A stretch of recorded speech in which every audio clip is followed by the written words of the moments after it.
Happy New Year, everyone.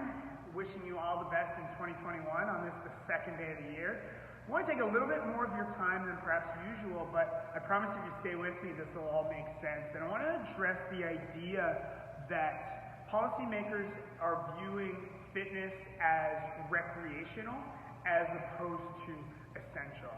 I want to talk about how the CrossFit methodology views fitness and tying it all together to make this one neat little package. So the thing is that fitness, or health rather, is often kind of viewed as something that's just kind of generally how you feel. Oh, I feel healthy. If I woke up today, if I'm on this side of the ground, I'm healthy. But there are actual metrics, kind of non-negotiable metrics that are used in the medical community to measure your health. I've got a few of them listed here, body fat percentage, blood pressure, hemoglobin A1C, triglycerides, resting heart rate. These are all measures of your health. If your doctor pulled data on any one of these, you would either have unfavorable numbers or you would have favorable numbers. We can view this as a continuum. One big arch where you have fitness at one end and sickness on the other. And the whole thing is your goal is to try and move as far away from these things as possible. Now, how do we do that? It becomes pretty simple. Diet and exercise.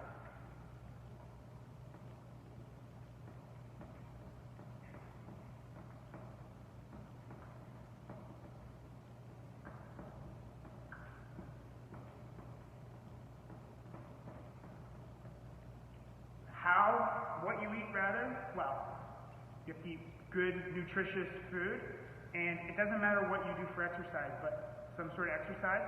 I think we can all agree, no matter what camp you fall in any one of those, I think you can all agree that body fat percentage can be improved with diet and exercise.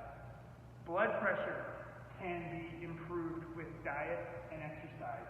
Hemoglobin A1C, a predictor of type 2 diabetes, can be improved with diet and exercise.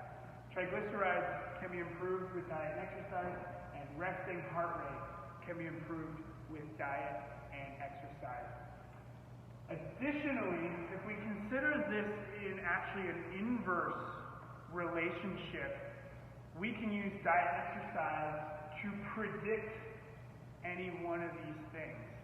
Basically, if you have a train speeding out of control, do you need to look at the speedometer to see that we are out of control, or do you simply need to look out the window? Because here's the thing, you can smash the glass on the speedometer, put that needle back to zero, we didn't really fix the problem. As opposed to, diet and exercise are the brakes on the train. We can look at your diet and your exercise habits and have a pretty good predictor with fairly decent accuracy that you would either have unfavorable numbers or somewhat favorable numbers. Now, do you need to go to a gym to improve diet and exercise?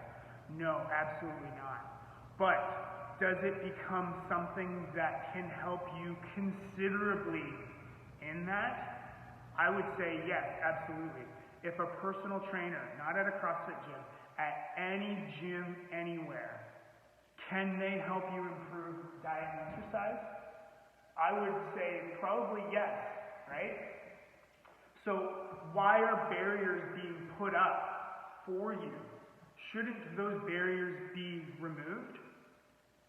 I think now what we're also seeing, and this has become fairly statistically sound, that COVID outcome is a correlate to all of these numbers. Maybe not fully causational, but if you have unfavorable numbers on any one of these things, you are more than likely going to have a bad COVID outcome. And if you have favorable numbers, you're going to have a good COVID outcome.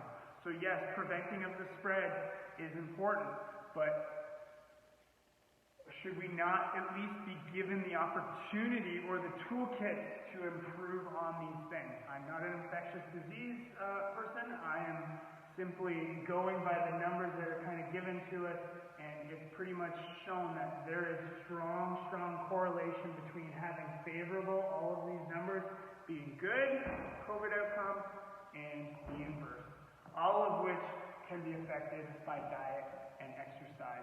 Now here's the thing, yes, the sensitive subject right now remains the idea that hospitalizations are going up, that nurses and doctors are being overworked. Yes, absolutely, we can 100% unequivocally agree to that. But if we look at nurses and doctors and frontline workers as lifeguards, we need to look at fitness facilities as swim coaches. If you get thrown into the deep end of the pool and you don't know how to swim, then you will need a lifeguard, okay? Now what we have is a bunch of people continually to be thrown into the deep end of the pool, and the lifeguards can't keep up. Now what if 7 out of 10 of those people that got thrown into the pool knew how to swim? What if they were taught in advance healthy diet habits and strong exercise habits that allow them to improve on these things? Would that not ease the pressure on the lifeguards? Okay, so we are all in this together, and us fitness coaches of all fitness modalities feel like we're here with our hands tied behind our back.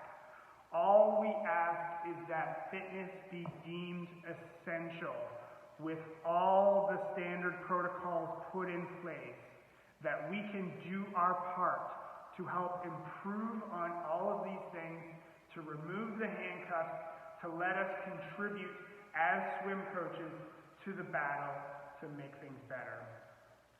I ask that you please share this with any policymaker that you know of, your MPP, your MP, your mayor, your local health unit.